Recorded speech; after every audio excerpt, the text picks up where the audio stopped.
Hey everyone, behind the scenes of our live broadcast on KDOW with the Heart of Innovation. We have an incredible show coming up, so stay with us. Off to Chris D to get us started. TV for lovers of freedom like you. Watch anytime on any screen, free 24/7. Find what you're looking for at snc.tv. That's snc.tv. KDOW, Palo Alto. Streaming at KDOW.biz. On our mobile app, iHeart, TuneIn, and the Odyssey app. If you can't find us wherever you go, you're just not trying. AM 1220 KDOW. KDOW.biz. Sponsored by The Way to My Heart Incorporated.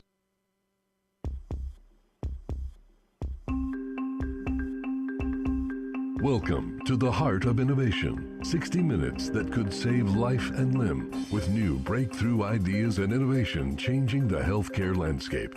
Brought to you by Patient Advocacy Group, the Global PAD Association at padhelp.org, in partnership with Reflow Medical, the pulse of medical ingenuity.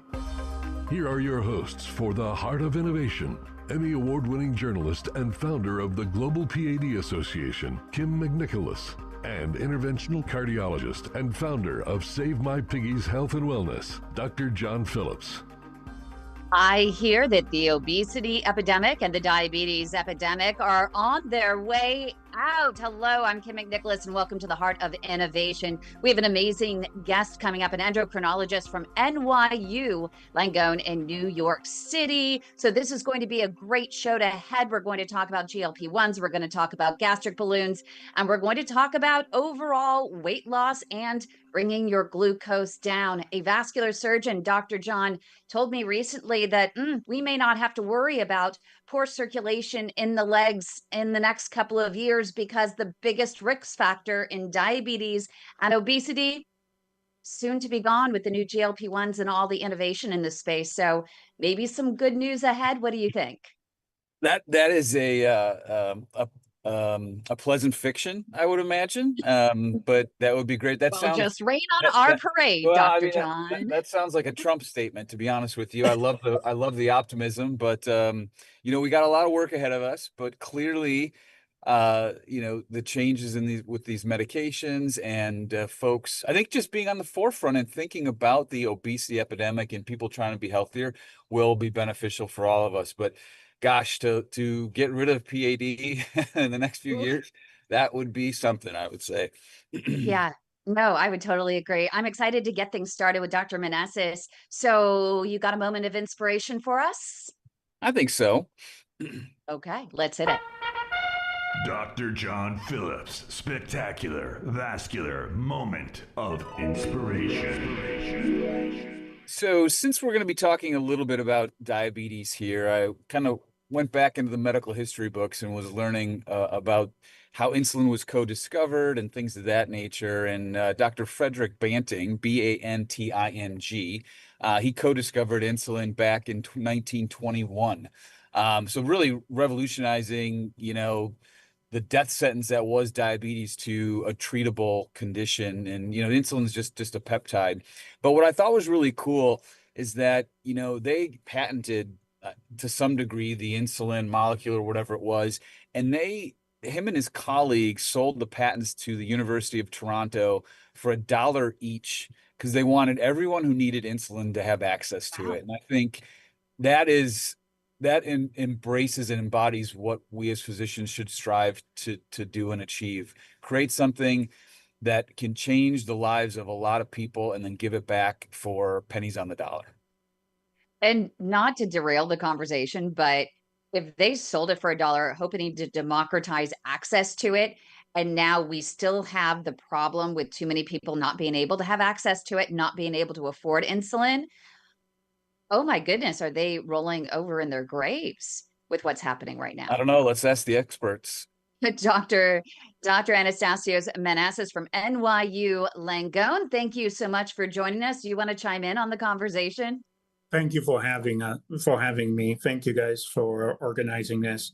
So yes, definitely insulin being the hallmark of the management, both for type 1, actually the only thing that really helps manage type 1, and one of the most important medical modalities for type 2.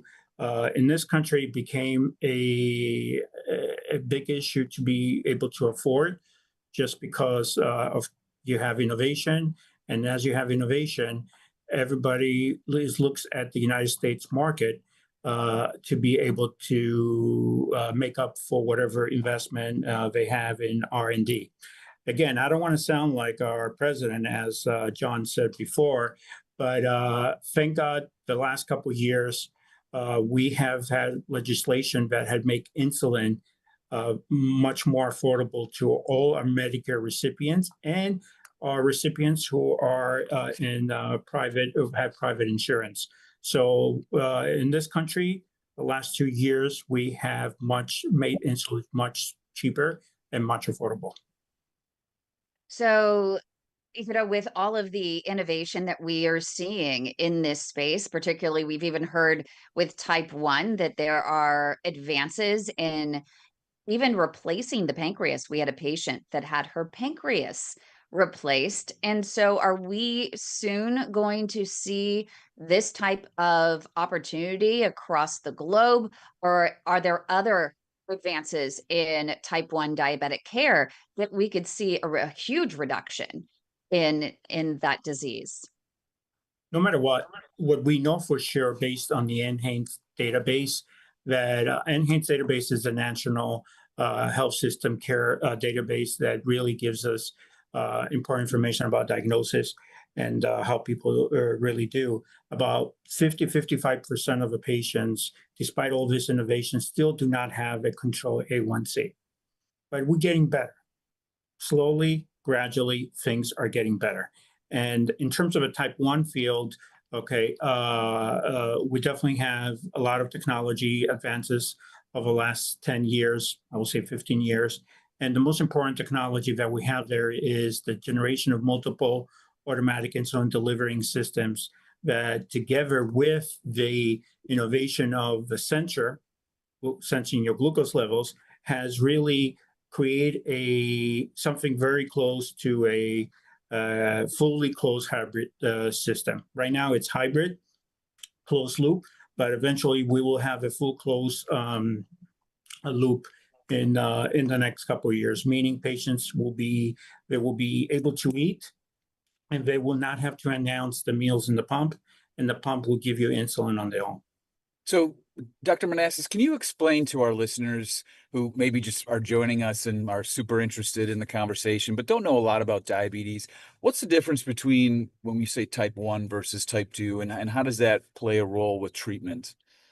Excellent question. So type 1 is pretty much a condition that it's based on the inability of a pancreas to make any insulin due to an autoimmune process that attacks the cells in the pancreas that make insulin. So those people are dependent on insulin for the rest of their lives. Okay, there's no other magic pill that will help them. Type 2 is a different condition. It is a condition where people, either because of genetics, either because of lifestyle, they make insulin, but because they develop insulin resistance, for different reasons, that insulin resistance eventually leads to beta cell decline, and eventually to not be able to make enough insulin to overcome the hypoglycemia, requiring at the end of the spectrum of the disease, insulin. Okay. So coming up next right here on the Heart of Innovation, we're going to have more on insulin resistance, type 2 diabetes, and the obesity epidemic, and the innovations that we hope are going to lead us to nixing them in the future. So stay with us right here on KDOW in the Heart of Innovation.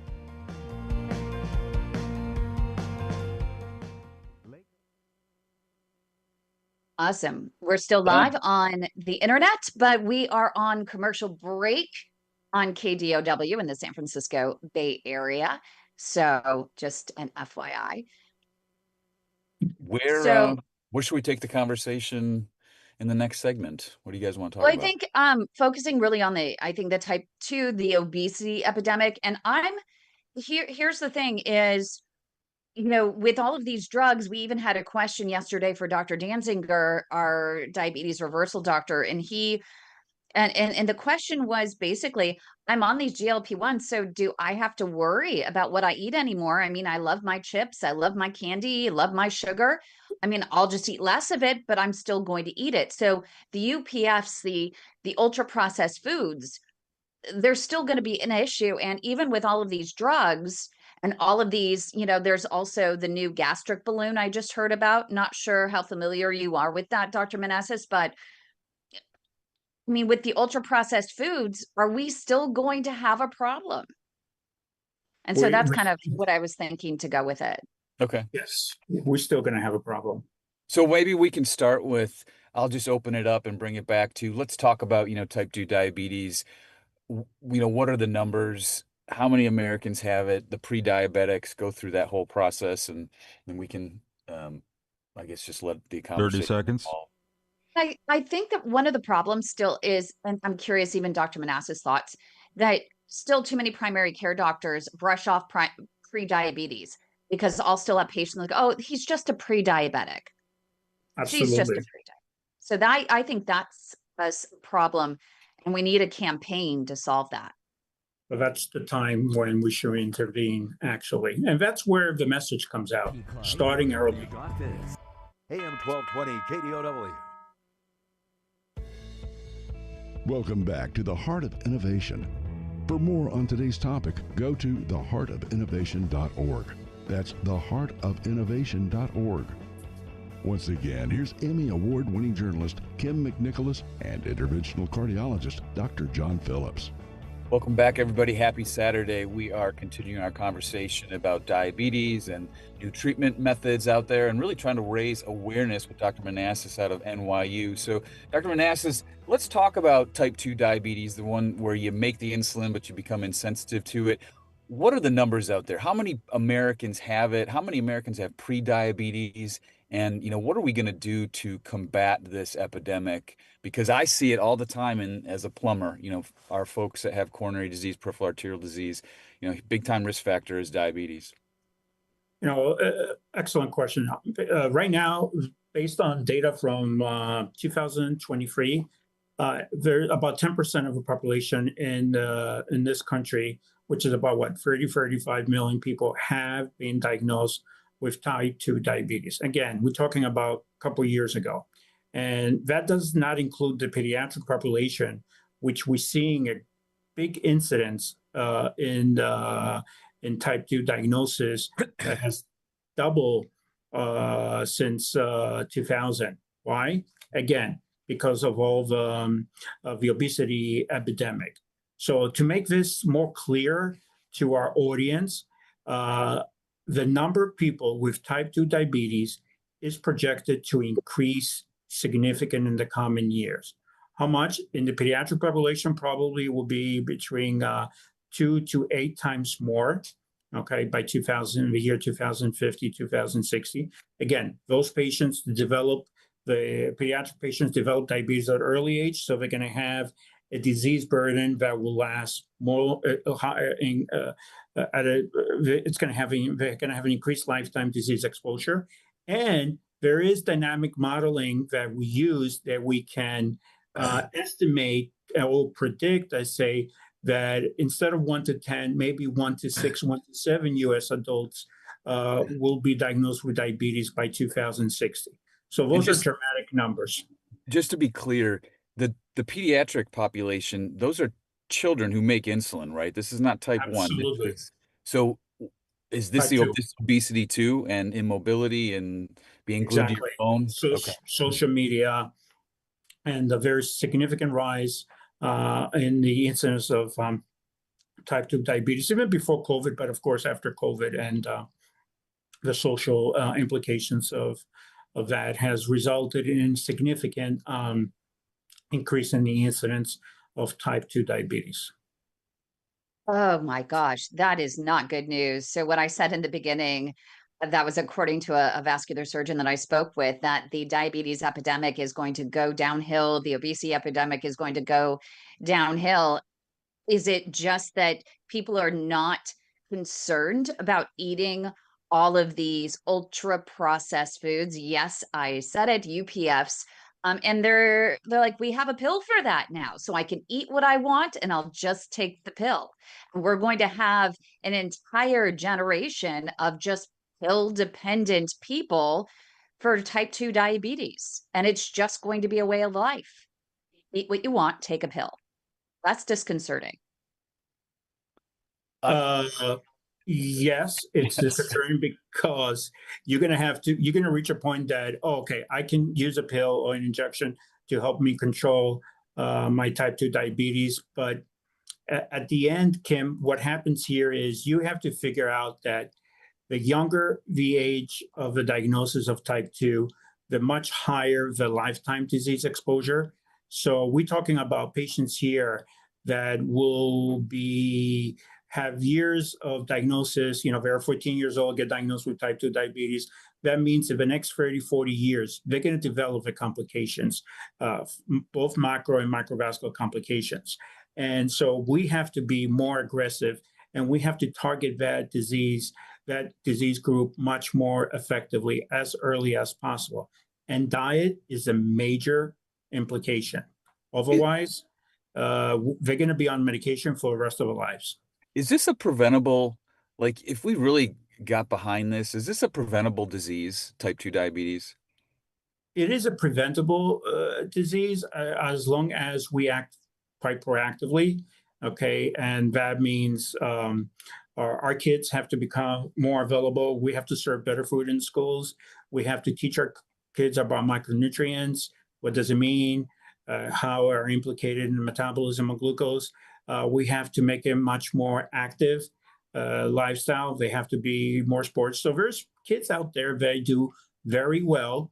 They're very careful. They eat careful.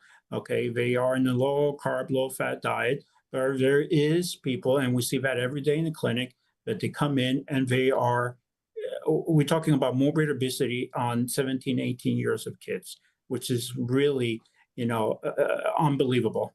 Well, in the Journal of the American College of Cardiology that came out, there was an article that came out in 2024, and it said for people between the ages of 18 and 20, that from 2016 to 2020, hospitalizations, mortality, and major amputations due to peripheral artery disease with advanced stage critical limb ischemia, they increased among that age group in the US, and they're asking for an increase in screenings for this age group. And one of the major reasons, what do you think it is? Type 2 diabetes. But also another factor they're naming is marijuana use, smoking marijuana. That's interesting. I mean, like from a cardiovascular standpoint, we're seeing, and there's data there now, that there is an increased prevalence of people 45 and younger having myocardial infarctions. A lot of it has to do with diabetes. A lot of it has to do with immobility and lack of exercise. So, Dr. Manessis, like, how do you even get your arms around this epidemic? I mean, it sounds like we should have kids listening to this show as well as adults.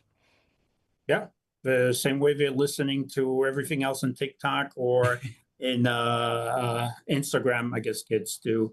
We have to, but also we have to educate the parents also, because for the kids, the parents have to be aware that certain dietary choices are not healthy for the kids. They're not healthy. They don't help. Okay, inactivity is not healthy. Being up all night on the TV or in the phone is not healthy. So this is, this requires a multi-disciplinary approach at the level of the school, the parents. But if you get the kids to understand what they need to do, guess what? They are very responsive. We have kids who can come to the clinic. They had a prediabetes or a slightly elevated A1C above 6.5. We had them see our nutritionist. We talk to them about micronutrients. We have them do training with a medical fitness person. And guess what? When they came back, the A1C was down. They had lost weight. If you really talk to the kids in their language, the majority of them will get it. But the parents also have to reinforce things in a productive way. They really do, especially when they're young. When I was young, I remember that I used to have to sit at the table, whether it was at home or in a restaurant, with a balanced meal. You have your perfect amount of protein, perfect amount of veggies, and a little bit of something starchy. It could have been a noodle, it could have been a rice, it could have been a potato, something like that, but a small amount. And when I've been watching my godchildren, for example, it seems to be them and even their friends, noodles and butter seem to be the trend. The most popular meal, it's just noodles and butter or mac and cheese. And it's not just an isolated case, right? You're people who can't see, he was like, yep. Right, Dr. Manassis, that's what you're seeing too.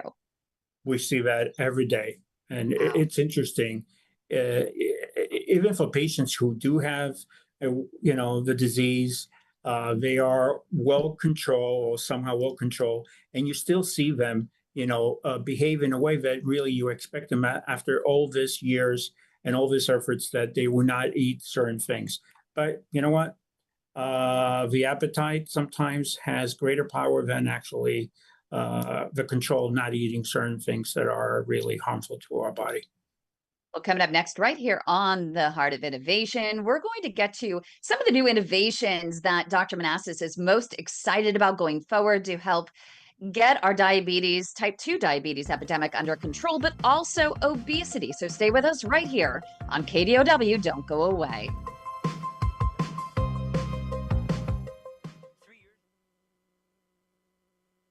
We never know where these conversations are going to go, Dr. Manassis. This is so interesting.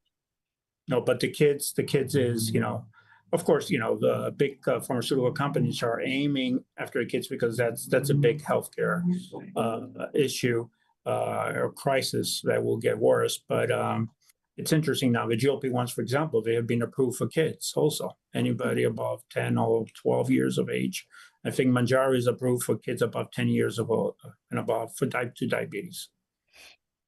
And I appreciate that the pharmaceutical industry is trying to help the kids at a younger age. But at what point are we going to, as a society, start holding ourselves accountable for our own health and making strategic, healthier choices? We have to aim at the industry. I didn't want to say that during the presentation, but the industry is also responsible for what's going on here. Meaning the food industry? The food industry. Yeah. Yeah, I just was reading on Instagram all the foods that are banned in other countries that are still here, Ritz crackers, Pop-Tarts, that are all banned in other countries. And here in the United States, the FDA says that there's only a small risk, and in small quantities, everything's fine. But it's obviously not fine when they're having a little bit of this and a little bit of that and a little bit of that, and and it all adds up. Right. It adds up. And the other issue is, I see this with our patients. Good food costs more money than bad food. And I think that's a real issue, right? I mean, people can't afford this stuff. And, you go to the grocery store and it's ridiculous. So how do we, I don't know, does the government need more involvement in this? I would imagine, but it's sad. And which foods are more addictive? Because this is all about, there is a food addiction problem, okay, in this country. And the food addiction problem is based on the availability of carbs. Carbs are the majority of our calories. Fats contribute more, but carbs is the major issue. I mean, I'm just glad that they said double your protein intake finally with the new regulation. Yes. But I don't know when that'll translate. Now, what age range of patients do you see? Do you see adolescents? I see adolescents. I see anybody above 15. I did pediatrics, but I'm not board certified in peds endocrine, but the parents are bringing the kids in. Okay. The parents who are obese, who are they went on medication, or they're diabetic and they went on GLP-1. And after they see they're losing weight, they're bringing the kids in. I see. Yeah. Okay. They're bringing the kids, and a lot of parents don't want them to start on medication. Okay. But some of them need to go because diabetes is out of whack. But some of them we do the education, really the first couple sessions, just education. 1220 KDOW. Welcome back to the Heart of Innovation. For more on today's topic, go to theheartofinnovation.org. That's theheartofinnovation.org. Once again, here's Emmy Award-winning journalist Kym McNicholas and interventional cardiologist Dr. John Phillips. Welcome back, everybody. We're back from break. There's a lot to unpack here, and I think part of the conversation that I'd like to hear Dr. Manessis' thoughts on is around the children. So during the break, we were talking, you do see adolescents, 15 and older, right? So can you walk us through a consult with someone who is in your office, and let's say, again, maybe 16 years old, they're obese, they have an elevated hemoglobin A1C, so ostensibly they have type 2 diabetes. What paths are you taking them down to get their blood glucose levels under better control?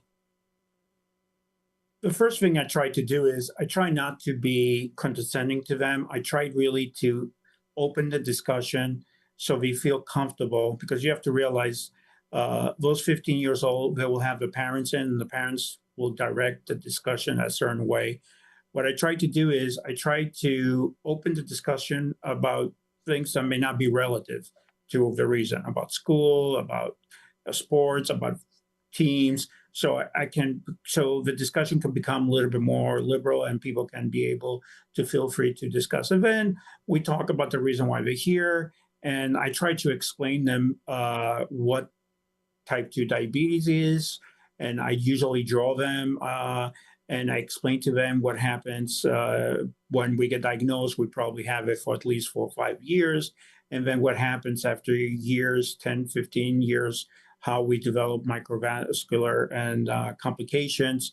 So they really are very responsive when you give them a say and you explain to them so they can understand how glucose metabolism happens. Okay, they look at the science, they can see what they learn in school, and they can put one and one together and say, okay, now I get it. Okay, and that's one thing that we do. I don't, I haven't seen a dietitian. I haven't checked their body composition. They really love that idea, that having checked percent fat, percent protein. Again, a lot of kids want to now start exercising. They want to build their body composition. They want to feel better. So when they found out that they have a lot of fat, or the fat-free mass is low and the fat mass is elevated, they are willing to do what you direct them to do, as long as they have control of it.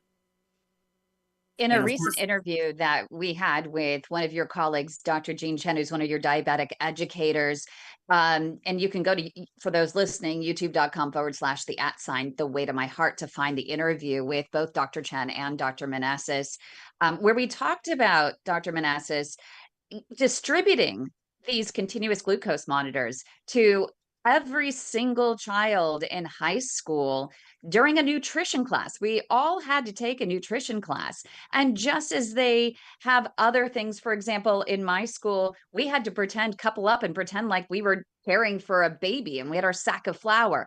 Why don't we do the same for kids and get some sort of grant to cover a distribution of these continuous glucose monitors and let the kids see over the course of a week and document what each food does to their system? That's another thing that we do in the second visit. We put a sensor on them and we tell them, okay, let's have you watch and see the effect of certain foods you have.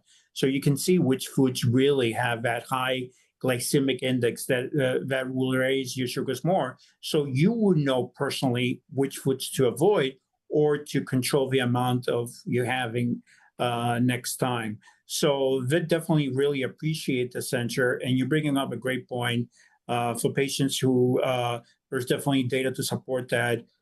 Even if the patients are pre-diabetic, for example, if you put them on a sensor, definitely you prevent diabetes and definitely you help them control whatever state they are much more efficiently because they have a sensor and they can look at the numbers. Or if you're diabetic, there is studies that support that, a sensor will help you prevent progression of the diabetes, which is what?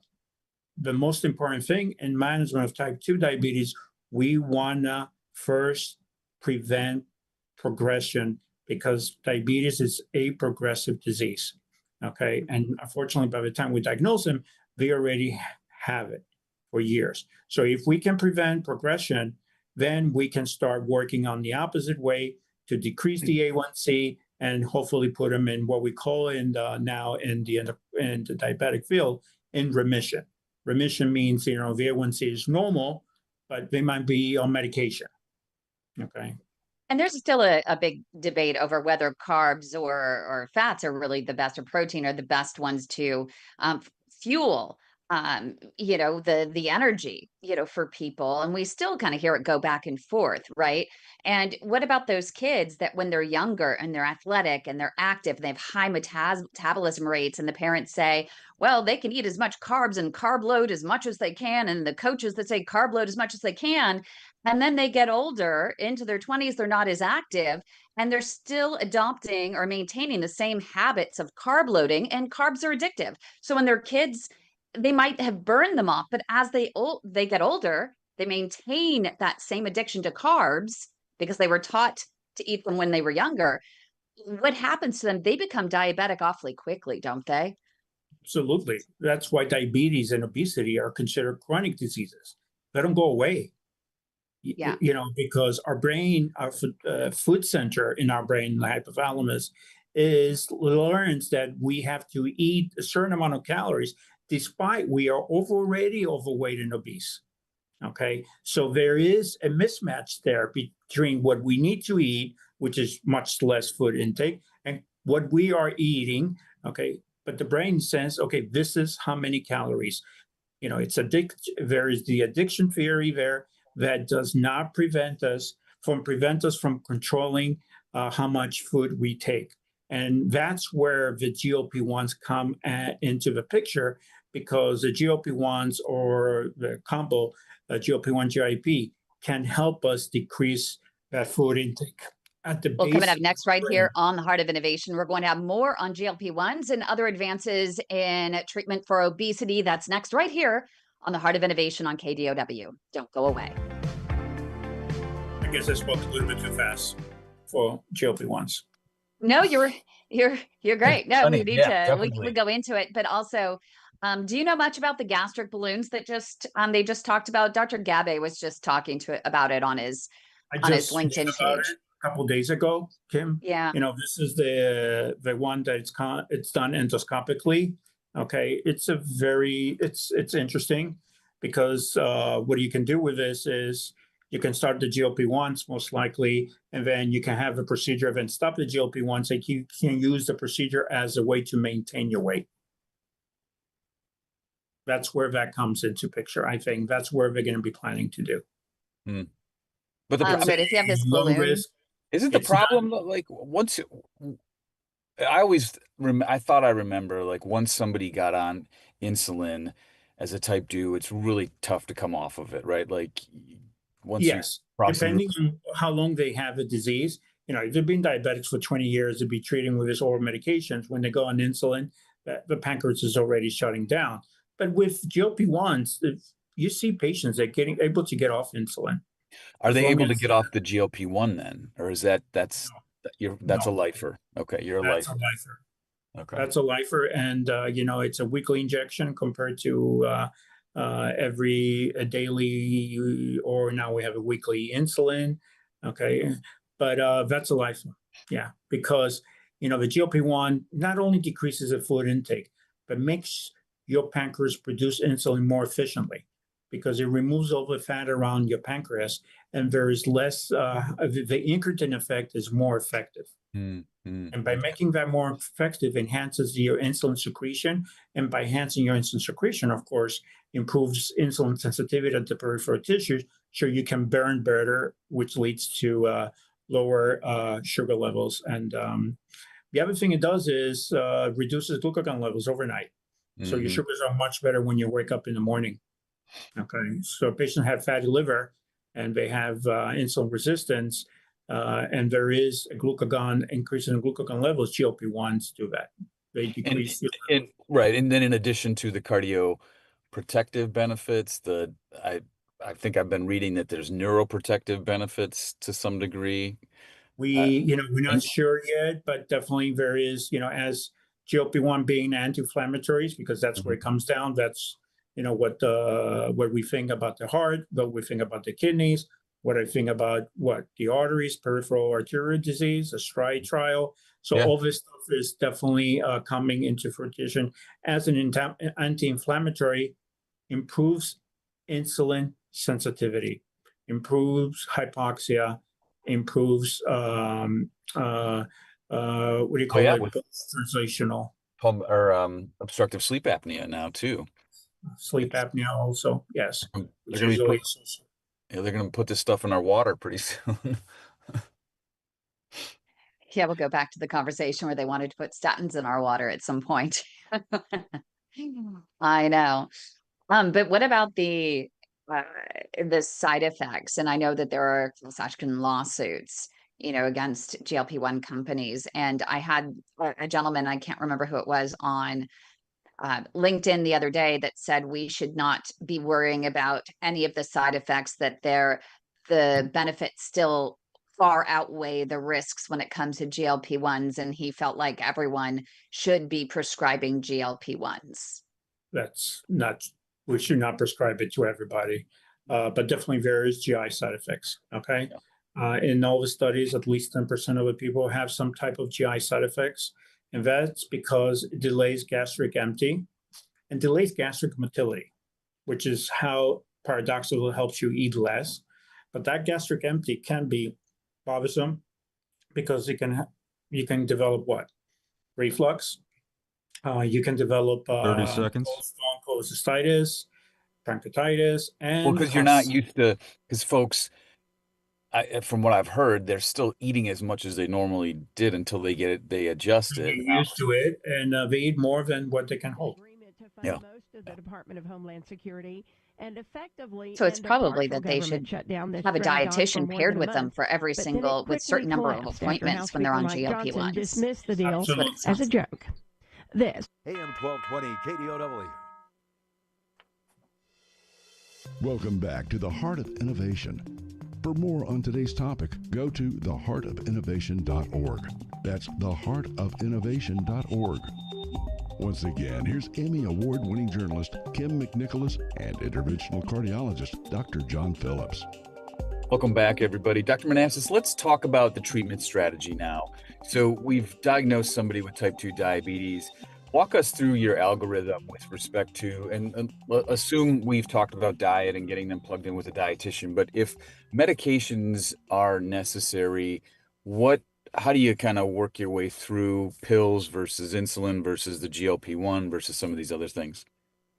Yeah, that algorithm regarding management of type 2 has been changing a lot the last 5-10 years. So right now, we usually do anybody who we want to start medication in, we still start them on metformin. Okay, it's been around for more than 30 years. It's very safe. It helps us with the liver makes less glucose, less sugar, so it helps the sugars come down. But usually the second drug of choice is a GLP-1. A GLP-1 receptor agonist is like Ozempic, Mounjaro. In the past, it was Trulicity. So, and if the patients have side effects on metformin, like GI side effects, we usually typically start them directly with GLP-1 receptor agonists. Okay.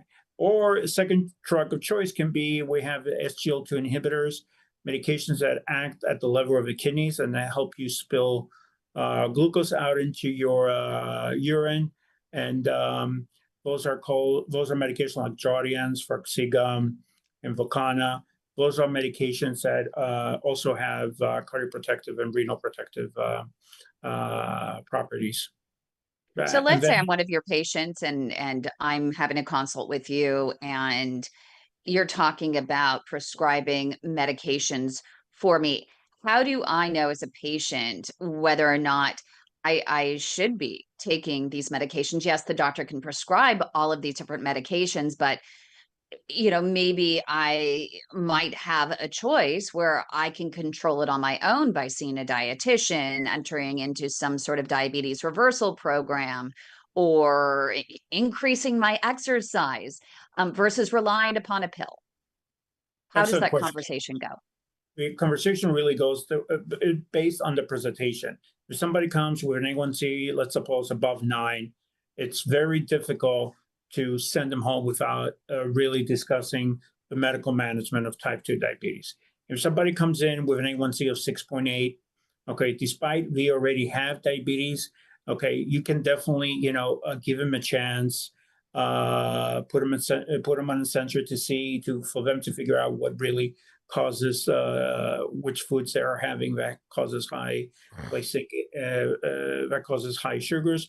Or what we can do is we do refer them to our diabetes educator nutritionist. We give them 1 hour with diabetes education, so they really can go through their dietary recall in collaboration with interpreting the glucose monitor report, so they can really figure out what really helps them improve their glycemic control. And then, that's a possibility also. Yeah. so along those same lines, I come to you and I know nothing about diabetes, and you tell me my A1C is 7. What does that mean? Doc, I don't even know what my blood glucose level should be in this 7. What does that mean? What am I shooting for? And then you give me the sensor. How do I manage that thing and understand what that does? Excellent point, because patients don't know what an A1C means, what the number means. So what I try to do is I try to explain A1C as a number that it's universally accepted as the marker that helps us figure out if somebody has normal sugar, pre-diabetes, diabetes, uncontrolled diabetes. So explain to me what it means in layman terms. What average A1C? An A1C of 7. What's the average in terms of milliliters per deciliter glucose levels? So I use the sensor report, I use the average glucose report, and then usually the glucose profile converts that average to a what we call an estimated A1C, and then I refer to that as a way for them to explain where they are now and where they need to be. Okay, and they really get it. So education is critical there to realize that our target depends on how well we're going to bring down overall our glycemic control and be more efficient.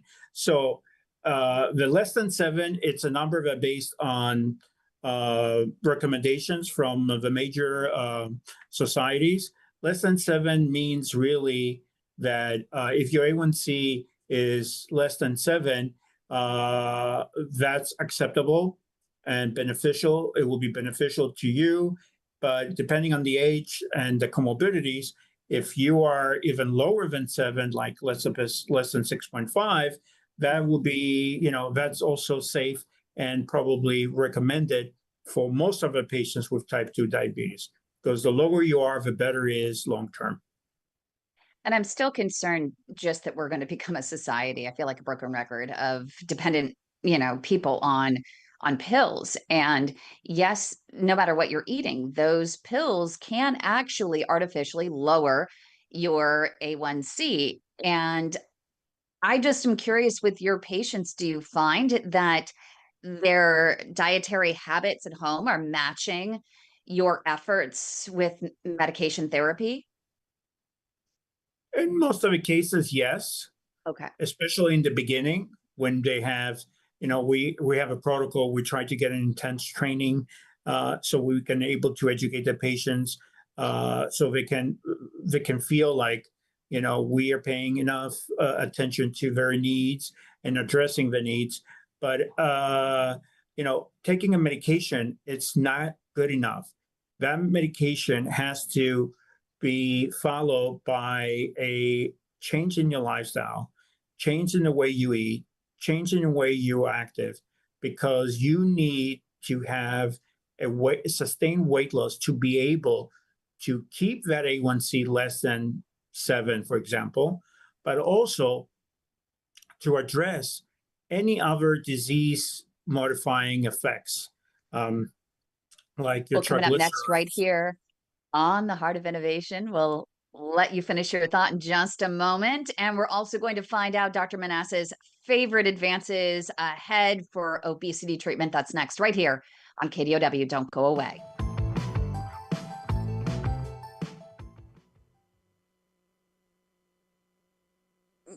Sorry, we'll let you finish your thought in our last 4 minutes. Sorry about that. That's okay. But can you, Dr. John will lead you into that final, letting you finish your statement, but then it'd be great if you could talk on air about what you're most excited about with advances in obesity treatment going forward, whether it's we only talked off air about the gastric balloon, and maybe some other things that are top of mind for you. Yeah, I can give you a couple, again, I don't know all this. I can talk about, the pipeline in terms of our hormones. Okay. And this is a short segment, 3 minutes. Chris D's cutting us tight. 3 minutes and 20 seconds. That's it. Chris D, 3 minutes. I just watched the Dr. Manessis. Can you see the chat? Okay. Yes, it's going crazy. When you see it, 30 seconds music playing, that means we're going to say goodbye. Just wrap it, finish your thought, and we'll say adios. Adios. Arrivederci. John, where are you based? Columbus, Ohio. I live in Columbus. Yeah. In fact, you're at NYU, is that right? Yeah, but I'm really, I'm independent. Okay. I'm affiliated with NYU and Cornell. I see patients there, but not really. I'm really independent, which is. Is that a rarity? In New York? Yeah. Yes. And definitely it's a rarity. Yes. Yeah. We, a lot of endocrinologists are fee for service now. They're in cash in my hand. So. There was actually a little movement afoot in our health system because I'm an employed physician, and there was some talk about not having an inpatient endocrine service at our major hospital, which brought a lot of angst. And I thought, hopefully we've put that to rest, because I know our CT surgeons and a lot of our surgeons lean on the endocrinology folks to help with diabetes management and whatnot. But at least in Columbus, it appears there's a shortage of it and inability to have appropriate coverage in the hospital on the inpatient side of things. Yeah, because it's become a rarity. It's not a high paid at all specialty. And it does, a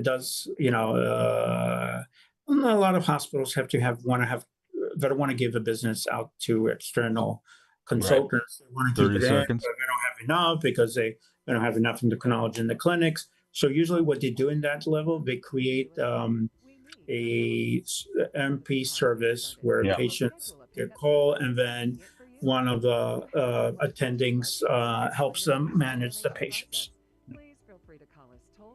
All right. Round and third here, folks.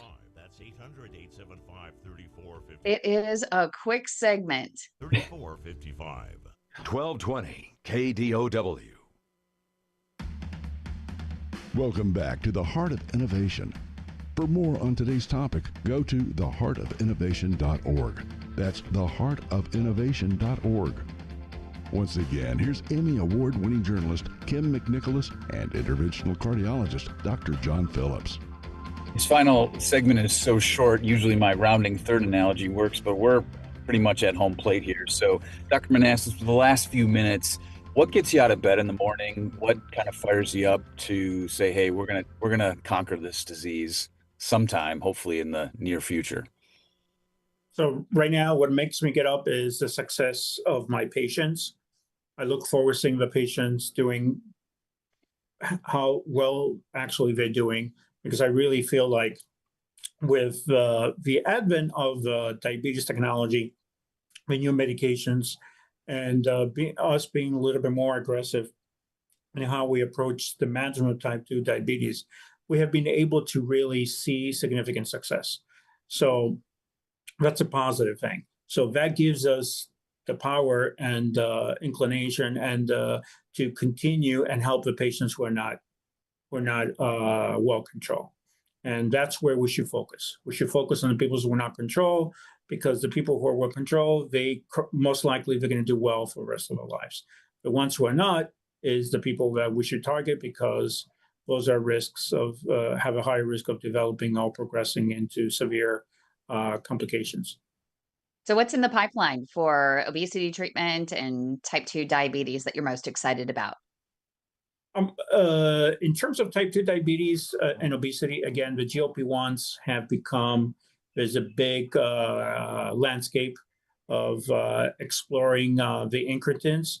Incretins are GLP-1s, the GIP. Now we have Mounjaro, which is a dual GLP-1 GIP. And then we have also FER1, which is a GLP-1 GIP and glucagon receptor agonist. So, of course, in the obesity field and the Wall Street field, they want more weight loss, but the weight loss is going to be standardized to what we have right now. It's very difficult to get more weight loss than 25%. Okay, but that's amazing, the fact that we're able to get weight loss up to 25%. So in terms of A1C, we have reached levels where with the new GLP-1s, we can able to get an A1C in the remission rate. And there's actually also some procedures that are going to be coming soon.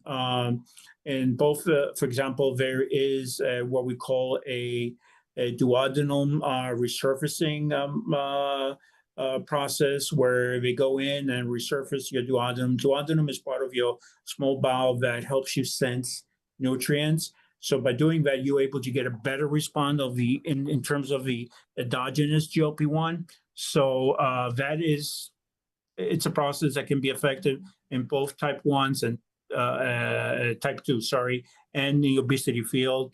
Now there is people also who are working on creating a elective procedure where you can go in and it can help your do a gastric sleeve surgery endoscopically. So there's a lot going on. Yeah. Thanks so much, Dr. Manessis. We really appreciate you. Oh, that was fast. You've been listening to The Heart of Innovation. That was really fast. We could, if you wanted, you could finish your thought and I can edit it into the grander version as well, Dr. Manessis. Yes, we can try. It's so next time maybe we should focus type 2 diabetes and then obesity, because it's a big field now. It's a little bit different, but definitely there's a lot coming up. The landscape it's huge. Both have medications. There's going to be an oral medication coming out soon. We're expecting approval. We're supposed to get it this month. It's the orforglipron. It's an oral medication from Lilly. Some issues there with side effects, I guess, because this should have been approved in December, then March. So I guess they're not getting approved now. And that's purely for weight loss. That's pure. They're going to everything now, Kym. All the companies are going for weight loss.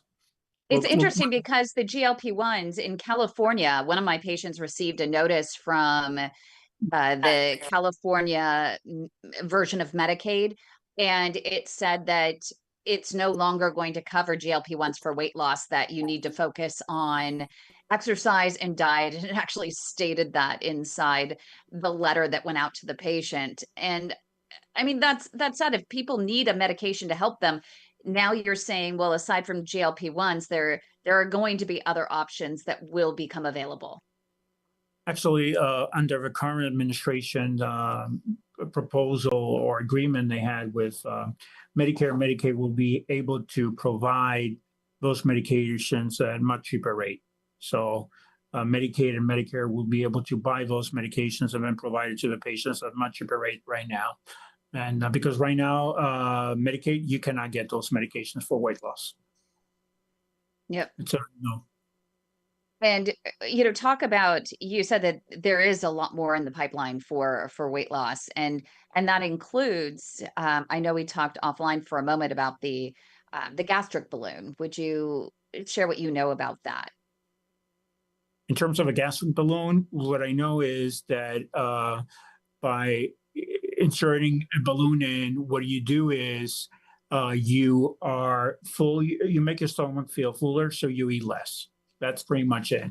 Decreases your ghrelin levels, decreases your appetite, and the fullness effect decreases your intake. That's pretty much in layman's terms. It seems Now, like the mechanism of action for whether it's the drug, whether it's the balloon or the procedures, it's really all about helping people to get full faster. So what does that say about our society is we're just eating too much. Is that the problem? that's the problem. That's the heart of the problem. The heart of the problem is that we're eating a lot more than we need to sustain our metabolism, but a normal metabolism, not a metabolism of a morbid obese person or an overweight person. So that's where the problem is. After years of eating a lot, our stomachs get dilated. And unfortunately, even GLP-1s may not be able to help us at low level. In that level, probably what's going to help us is what? Probably bariatric surgery, something that will close down part of the stomach and reduces the ability to eat. And those are what we call restrictive disease. Okay, they restrict the calories. And what they do at the same time is they have negative feedback in terms of appetite in the hypothalamus because they decrease the amount of ghrelin secreted.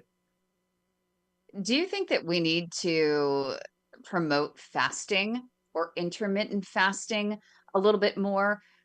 Because, I know for me that I no longer eat breakfast in the morning. Once I read some history on the development of breakfast, and that really came from the cereal industry that wanted to sell their cornflakes. And so our bodies really don't necessarily need breakfast in the morning, although then you have some of the studies that show that kids allegedly perform better if they have a breakfast in the morning. So what do you believe? I mean, there's so much contradicting information out there. Yes. The breakfast is actually, it has been proven it's the most important meal of the day. Okay. So having a breakfast is critical. Okay. We don't have to have a breakfast full of what? Carbs. Okay. We don't need to drink a juice. We don't need to have a coffee with cream and sugar. We just need to have, a healthy breakfast like they have in certain countries in Europe without really all the extra carbs that we have it. And that's, you need to feed your metabolism to be able to function and burn calories. Okay. So, and you definitely need to have breakfast. That's so interesting. So I'm doing it all wrong. Fasting is something that reduces the calories, okay, and helps you work from that way, okay. So, but intermittent fasting is for a couple of days you're not eating, okay, and you take full control, and you're not going to eat. Will stay. So that's really in a state of mind provides you decreased calories by doing that. I was just talking to my dietitian because I was told by my OBGYN that I just hit 50. So you hit 50 and you need 100, I think it's 100 grams of calcium per day. And when you look at the amount of food you have to eat to get that, and then to get other nutrients, I mean, I feel like I'm going to be gaining a lot of weight. I feel like I have to eat all day to hit those numbers. Yes. That's like, it's impossible. But you know what? You can have a yogurt every day. You can put a little bit of milk in your coffee. You can have a piece of cheese in your breakfast. You don't need really to, not everybody needs to have the amount of calcium that's suggested in the literature to be able to maintain a normal calcium metabolism or bone metabolism. Well, thank you so much, Dr. Manessis. We really appreciate you spending your Saturday with us. And to let everyone know, you need to subscribe to our YouTube channel, youtube.com/the way to my heart, because Dr. Manessis and also his diabetes educator, Dr. Jean Chen, have offered to come on monthly with endocrine office hours to answer your questions about weight loss and diabetes reversal. So make sure you subscribe to the channel and you'll get notified when new live events are happening. Exciting. Thank you so much, Dr. Yes, thank Manessis, you. for being Thank you. here. And Thank you, thank you, Dr. John, as well. Yes, thank you guys. Wonderful. Have a great rest of Thank the you day. too. Yes, Have a Dr. great Manessis, weekend, we'll be in touch. everyone. Take Great care. show. Thank you.